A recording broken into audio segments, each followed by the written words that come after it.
அவுதுல்லாஹிமினஷ்-ஷைத்தானிர்-ரஜீம். பிஸ்மில்லாஹிர் ரஹ்மானிர் ரஹீம்.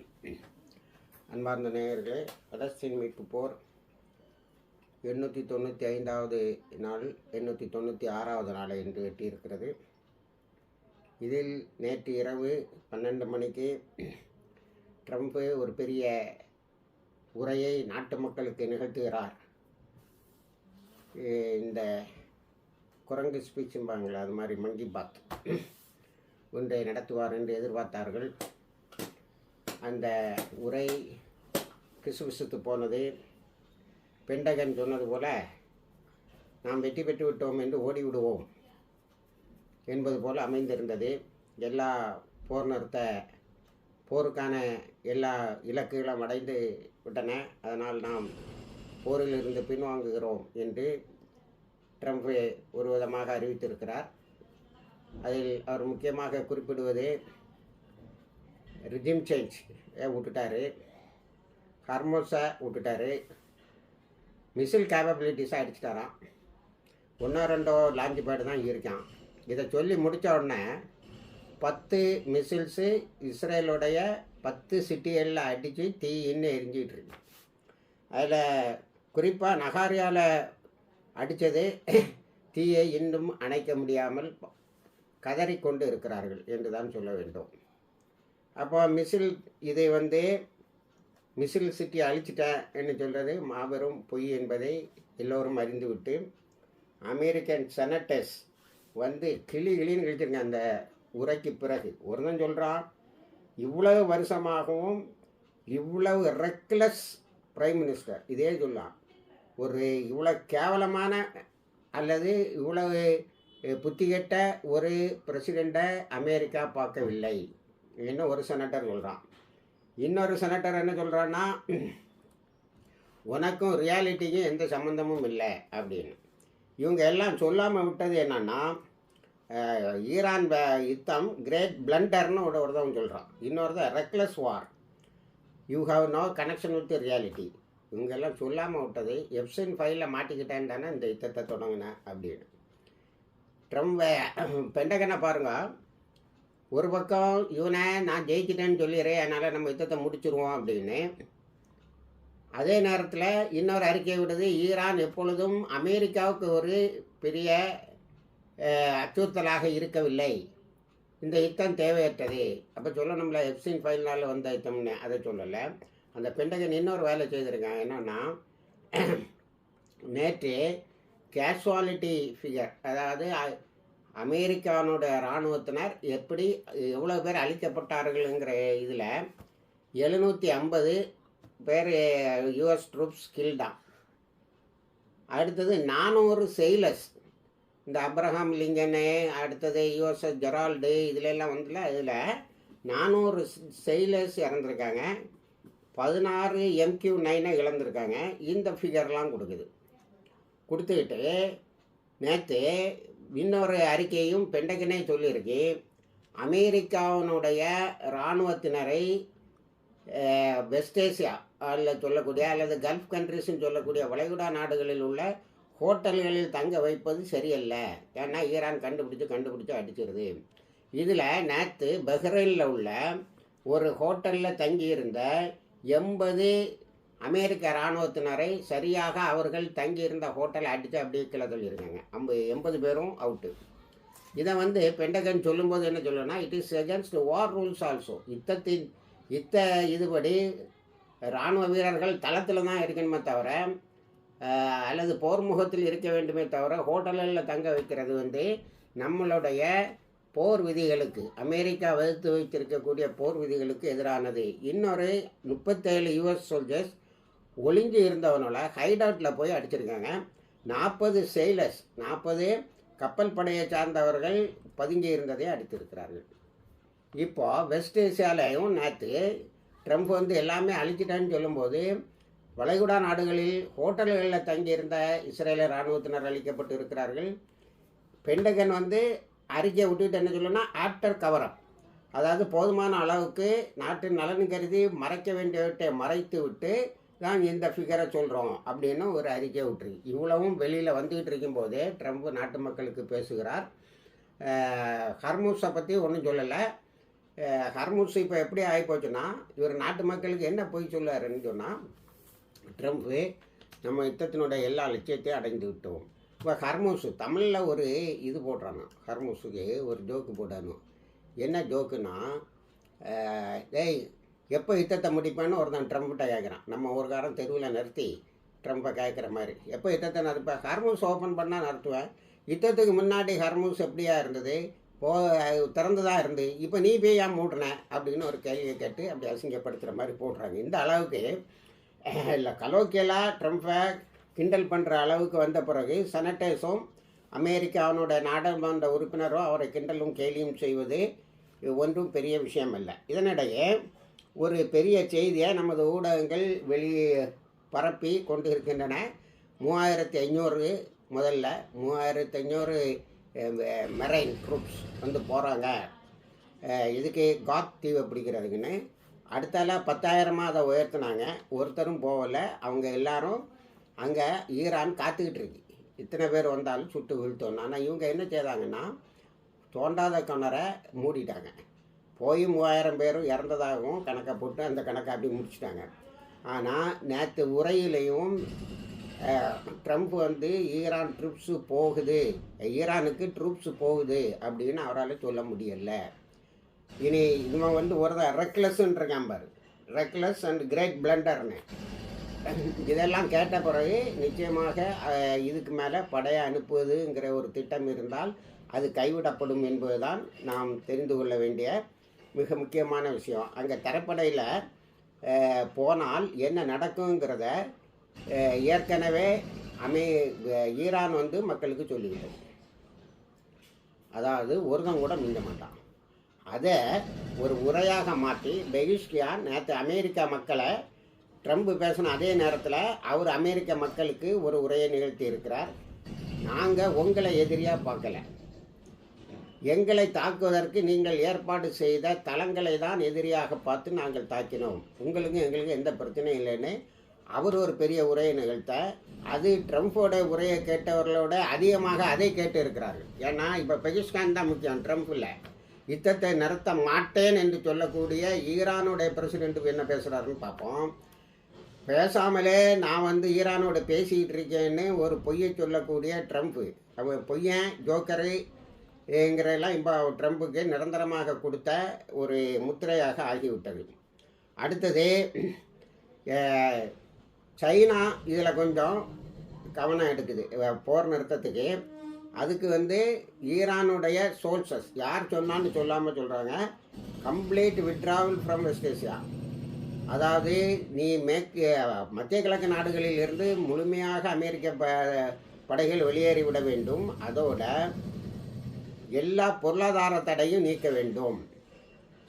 இனி இஸ்ரேலை பொறுத்த வரைக்கும் ஒரு கம்ப்ளீட் சரண்டரை தவிர வேறு எதையும் நாங்கள் ஒத்துக்க மாட்டோன்னு சொல்லியிருக்காங்க. அதனால் இவங்க ஒரு விஷயத்தை நம்ம பார்க்கணும். ஈரான் வந்து விடாப்பிடியாக போரை நடத்த மாட்டேன் என்று சொல்லுகிறது. அப்போ அது ஏதோ ஒரு ஓவர் ஆப்ஜெக்டிவ்ஸை வச்சுருக்கு. அது அடையிறது வரை அது தாக்குதலை தொடரும் என்று தெரிகிறது. ஒன்று. ரெண்டாவது, தாக்குதலை தொடர்வதற்கும் தாக்குப்பிடுவதற்கும் போதுமான அளவுக்கு ஏற்பாடுகளை அது செய்திருக்கிறது. 2.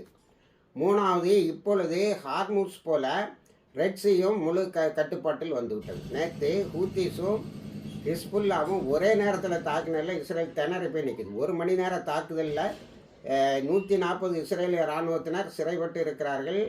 1600க்கு மேலே காயம்பட்டு இருக்கிறார்கள். ஏற்கனவே படை இல்லை, பேட்ரியாட் இல்லை, அயன்டோம் இல்லைன்னு அழுது கொண்டு இருக்கக்கூடிய இஸ்ரேலுக்கு இது இன்னொரு அதிர்ச்சியாக இருக்கிறது. ஆக ஹிஸ்புல்லா, ஹூத்திஸு, ஈரான் இவங்கெல்லாம் ஒரு தெளிவான நோக்கத்தோடு நீண்ட கால திட்டத்தோடு இந்த தாக்குதலை தொடர்ந்து கொண்டு இருக்கிறார்கள். அதனால தான் சைனாவே தலையிட்ட பிறகும் ஈரான் வந்து இப்போ போர் நிறுத்தம் இல்லை என்று சொல்லுகிறார்கள்.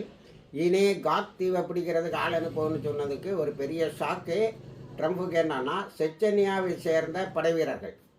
நான் செச்சனியாவை பற்றி வைகரை வெளிச்சம் பத்திரிகையில் பல கட்டுரைகள் எழுதியிருக்கிறேன். 300 ஆண்டு காலமாக சார் மன்னர், ரஷ்யாவினுடைய சார் மன்னர் காலத்திலிருந்தே அவர்கள் ஜிஹாது என்ற இறைவழி போரை நடத்தி கொண்டு இருக்கிறார்கள். கோர்பச்சேவ் காலம் வரைக்கும் அது பெரிய அளவில் நடந்தது. கோர்பச்சேவ் காலத்தில் தான் பிரஸ்டோரிக்கான்னு ஒன்றை கொண்டு வந்து கம்யூனிசத்தை கீழே தள்ளிட்டு ஒரு அளவுக்கு கேபிட்டலிசம் மாதிரி அதை கொண்டு வந்தாங்க. இப்போது ரஷ்யாவில் மினிஸ்ட்ரி ஆஃப் அவுகாஃப் இஸ்லாமிக் அஃபேர்ஸ்னு ஒன்று செயல்படக்கூடிய அளவுக்கு வந்தது செச்சன்ய முஸ்லீம்களினுடைய இறைவழி போர். இப்போ இவங்களை இந்த செச்சன்யாவில் உள்ள அந்த போர் வீரர்கள் எங்கே போனாலும் ஜெயிப்பாங்கங்கிறதுனால புத்தின் செலன்ஸ்க்கு எதிராக உக்ரைன் போரில் எனக்காக உதவி செய்யுங்கள் சொன்னபோது, இந்த மாதிரி நாங்கள் பணத்துக்காக சண்டை போடுற மெர்சினரிஸ் இல்லை, பணத்துக்காக சண்டை போடுபவர்கள் அல்ல என்று சொன்னவங்க இப்போ நாங்கள் ஈரானுக்கு வரவும் அமெரிக்க படைகளை நேரடியாக எதிர்கொள்ளவும் தயாராக இருக்கிறோம்னு சொல்லியிருக்காங்க. அதுக்கு அவங்க சொல்லக்கூடிய காரணம் என்னென்னா, இது ஐடியாலஜிக்கல் வார்ஃபேர். இமாம் கொமேனி அவர்கள் சொன்னது போல் east and west are worst, Islam is best. இப்போ இஸ்லாத்தின் எதிரிகளோடு மோதுகிறது ஈரான் இஸ்லாத்தை முன்வைத்து மோதுகிறது. அதனால் நாங்கள் எங்களுக்கு முழுக்க உடன்பாடான கொள்கை சார்ந்த யுத்தம் இது, அதனால் நாங்கள் அங்கே வருகிறோம், இன் தௌசண்ட்ஸ் நாங்கள் வரோம். பல புட்டின் ஆயிரக்கணக்கில் கூட கேட்கல, ஒரு 500 பேர் வந்தால் நான் ஜெயிச்சிருவோம்னு சொன்னார். இப்போ இவங்க ஆயிரக்கணக்கில் நாங்கள் ஈரானுக்கு இஸ்ரேலுக்கு எதிராக சண்டையிடவும் அமெரிக்காவுக்கு எதிராக சண்டையிடவும் ஈரானுக்கு வருகிறோம் என்று சொல்லியிருக்கிறார்கள். ஆக இது ஒரு பெரிய ஷாக். இதுக்கு மேலே செச்சன்ய போராளிகளோட வரலாற்றை தெரிந்த எவனும் ஈரானை போய் நான் பிடிக்கிறேன்னு சொல்ல மாட்டான். இதனிடையே மிகப்பெரியதொரு பின்னடைவு என்னவென்று சொன்னால், இதுவரைக்கும் 36,000 பொதுமக்களும் 47,000 படைகளும், அதாவது வளைகுடா நாடுகளில் இருக்கக்கூடிய அமெரிக்க சிவிலியன்ஸை விட இருக்கக்கூடிய அமெரிக்க படை தான் அதிகம். மக்களை விட படைகளை அதிகமாக வச்சுருக்காங்க. இவங்க இவ்வளோ பேரும் வளைகுடா நாடுகளில் இருந்து வெளியேறி இருக்கிறாங்க. இதை ஈரான் ஒரு வெற்றியாக அறிவிக்கலாம். நான் முக்கால்வாசி இவன் படையெல்லாம் வெளியேற்றிட்டேன், மீதி இருக்கவனா ஹோட்டலாக தேடி அடிக்கிறேன் அப்படின்னு சொல்லி ஈரான் கொண்டாடி இருக்கலாம். ஆனால் அது சொல்லவில்லை. அது என்ன சொல்லுவேன்னா, இன்னும் ஒளிந்திருக்கிறார்கள், அவர்களுடைய ஹைட் அவுட்ஸை அடிப்போம்னு. நேற்று பெஹ்ரைனில் அவங்களுடைய ஹைட் அவுட்டை சுற்றி தான் தாக்குதல் நடந்திருக்கிறது. அடுத்தது 60,000 சிட்டிசன்ஸ் ஃப்ரம் ஈஜிப்ட், அதாவது அமெரிக்காவினுடைய 60,000 குடிமக்கள் எகிப்திலிருந்து உடனேயே வந்து விடுங்கள் என்று அமெரிக்கா அறிக்கை கொடுத்துருக்கிறது. இந்த அறிக்கையெல்லாம் கொடுத்துட்டு இருக்கும்போது தான் நான் போரில் வெற்றி பெற்று விட்டேன்னு ட்ரம்ப் கூறும்போது அவர் ஒரு ஜோக்கருங்கிறத இன்னொரு முறையை நிரூபித்திருக்கிறார். அடுத்தால இந்த 60,000 பேரும் எகிப்திலிருந்து வராங்க. எகிப்தில் இருக்கக்கூடிய அமெரிக்க படைகளும் உடன் வரும் என்று எதிர்பார்க்கப்படுகிறது. அப்போது எகிப்திலிருந்து ஏன் மக்களை வர சொல்கிற, ஏன் எகிப்தில் இருக்கக்கூடிய அமெரிக்க இராணுவத்தினரை வர சொல்கிறான்னு கேட்கும்போது பெண்டகன் சொல்லக்கூடிய விளக்கம் என்னன்னா, அது பாதுகாப்பாக இல்லை. அப்போது ஈரான் எகிப்தில் இருக்கக்கூடிய அமெரிக்க தளங்களையும் தாக்குவதற்கு தயாராகிறது என்று அர்த்தம். இப்போ எகிப்துக்கு மேலே ஒரு சின்ன சாப்கானர் எல்லாருக்கும் உண்டு. ஏன்னா இந்த பாலஸ்தீனத்துக்கு அண்டர் கிரவுண்ட் வழியாக கொஞ்சம் ஆயுதம், உணவு இதெல்லாம் கொடுக்குறதில் எகிப்து ஒரு முக்கியமான பங்கு வகிக்குது. ஆனால் அது செய்யாதது என்னன்னா, ரஃபா முழுக்க அதுக்கு கண்ட்ரோலில் உள்ளது. அதை அடித்து பிடிச்சி அது உணவுப் பொருட்கள் போகிறதுக்கு உதவி செய்திருந்தால் காசாவில் இவ்வளோ மக்கள் கஷ்டப்பட்டிருக்க மாட்டாங்க. இது ஒரு சாப்கானர் ஒரு பக்கம் ஒரு கோபம். இதனிடையே அமெரிக்காவினுடைய இன்டெலிஜென்ஸு அதை கண்டுபிடிச்சிருக்கு, இனி எகிப்தை அடிக்க வாய்ப்பு இருக்கு. அதே மாதிரி ஜோர்டானில் இருந்தும் எல்லோரும் வெளியேற வேண்டும் என்று கேட்டுக்கொண்டு இருக்கிறார்கள். இப்போ இந்த ரகசியமாக இந்த தாக்குதல்களை பிளான் பண்ணியிருக்காங்கன்னு சொல்லும்போது, இந்த யுத்தத்தை அவர்கள் ஈரான் இன்னும் அதிகமான இடங்களுக்கு எடுத்து சொல்லுகிறது என்பதுதான் அதில் நமக்கு பளிச்செனப்படுகிற உண்மை. அப்போ அடுத்த வாரம் இன்னும் அதிகமான புதிய ஏவுகணையோடு தாக்குவோம் என்று ஈரான் இஸ்ரேலை எச்சரித்திருக்கிறது. அப்போ என்ன அர்த்தம்? அப்போ ஈரான் ஒரு முடிவோடு இருக்கிறது. இதில் கொமைனி சையத் அலி காமினி அவர்கள் ஷஹீதாகிறதுக்கு முன்னாடி போன வருஷம் நடந்த அந்த 12ஆம் யுத்தத்துக்கு கடைசியில் அமெரிக்காவுக்கும் உலகத்துக்கும் ஒரு செய்தியை சொன்னார். இந்த முறை தான் போர் நிறுத்தம், இனிமேல் போர் தொடங்கினால் நாங்கள் முழு வெற்றியை பெறாமல் நிறுத்த மாட்டோம்னு சொன்னார். அதைத்தான் இப்போ ஃபாலோ பண்ணுற மாதிரி நாம் இதை ஈரான் ஃபாலோ பண்ணுது என்று நாம் எடுத்துக்கொள்ள வேண்டியது இருக்கிறது. அடுத்தது ஹர்மோஸ் பகுதியில் ஐரோப்பிய நாடுகள் கொஞ்சம் கவலைப்பட்டது. இங்கே பாரு, எவனுக்கெல்லாம் என்ன வேணுமோ அவன் போய் காலில் உழு, அது ஈரானுக்கு காலில் உழு. அல்லைன்னா வேறு ஏதாவது பண்ணி நீங்கள் பார்த்துக்கிடுங்க. நான் ஹர்முஸ் பகுதியை பயன்படுத்த போகிறது இல்லைன்னு சொல்கிறான். ஆனால் அமெரிக்காவுடைய எல்லா தொழில் நிறுவனங்களும், மேரிடைம் பிஸ்னஸ் பண்ணுறவங்களும், கடல்வெளி வியாபாரம் பண்ணுறவங்களும், இப்படி கால வருவான்னு நாங்கள் நினைக்கலையா. யுஎஸ்எஸ் அப்ரஹாம் போகுது, யுஎஸ்எஸ் ஜெரால்டு போகுது, இதெல்லாம் காப்பாற்றும்னு எதிர்பார்த்த மாதிரி நேற்று அமெரிக்காவில் ஒரே ஒப்பாரி எல்லா பிஸ்னஸ் கன்சர்ன்ஸும் 3 மடங்கு எண்ணெய் விலை ஏறிவிட்டது என்று சொல்லுகிறார்கள். அப்போ இப்போ ஹர்முஸை பற்றி பெரிய பேச்சு ஒன்றும் இல்லை. கப்பங்கட்டினவன் கப்பல் வந்துக்கிட்டே இருக்கு. வராத கப்பலை நேற்று அடிச்சிருக்காங்க, 2 எரிஞ்சிட்ருக்கு. அதில் கத்தருடைய கப்பல் 2 கப்பல் எச்சரிக்கை மீறி வந்ததனால் அதை தாக்கி இருக்கிறோம் என்று சொல்லுகிறார்கள்.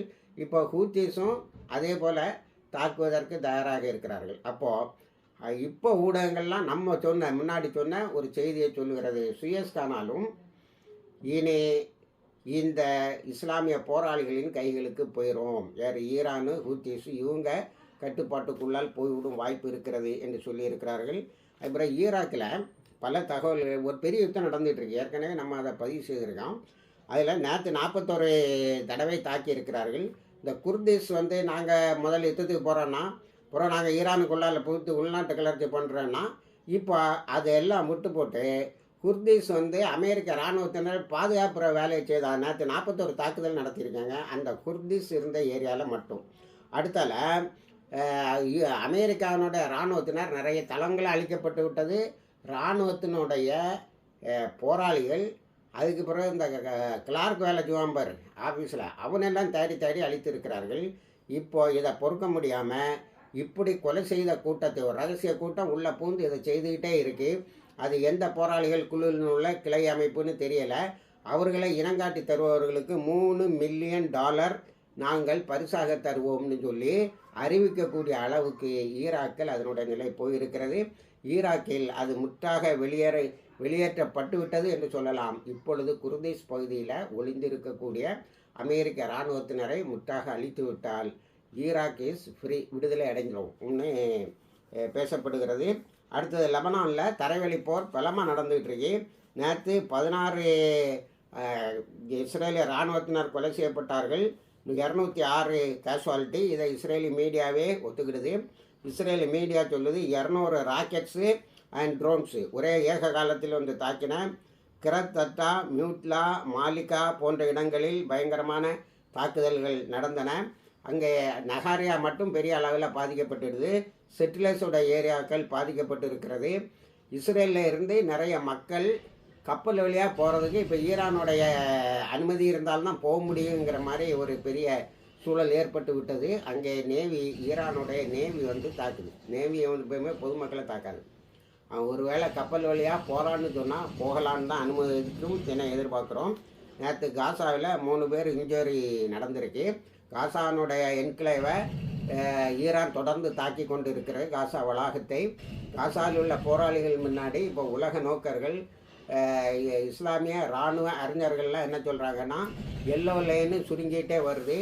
ஈரான் காசா வளாகத்தில் இருக்கக்கூடிய செட்டில்மெண்டெல்லாம் அடித்து துவம்சம் பண்ண பிறகு நீங்கள் மேலே ஏறி வந்து விடலாம். எல்லோ லைனை கடந்து காசாவிலிருந்து எல்லா படைகளையும் வெளியேற்றி விடலாம். அதற்கான ஒரு தாக்குதலுக்கு நீங்கள் தயாராகிறது நல்லது. ஏனென்று சொன்னால் போர் நிறுத்தத்தை 1300 முறை இஸ்ரேல் மீறி இருக்கிறது. ஆகிய ஒரு ஒப்பந்தத்தின் ஒரு பகுதி அவர்கள் மீறுகின்ற போது நீங்களும் மீற முடியும் என்று சொல்லியிருக்கிறார்கள். இப்படி இந்த யுத்தம் ஆக்சிஸ் ஆஃப் இஸ்லாமிக் ரெசிஸ்டன்ஸோட கைகளை ஓங்க செய்து கொண்டு இருக்கிறது. இது ஈரான் இப்பொழுது பிடிவாதமாக பேச்சுவார்த்தை இல்லை, தாக்குதல் தொடரும், அடுத்த வாரம் அதிகமான தாக்குதல் தொடரும் என சொல்வதிலிருந்து அது ஒரு முடிவோடு தான் இருக்கிறது என்பது தெளிவாகிறது. இணைந்திருங்கள். எல்லா தகவலையும் தருகிறோம். வாகிருதவான் அல்ஹம்துலில்லாஹி ரப்பில் ஆலமீன்.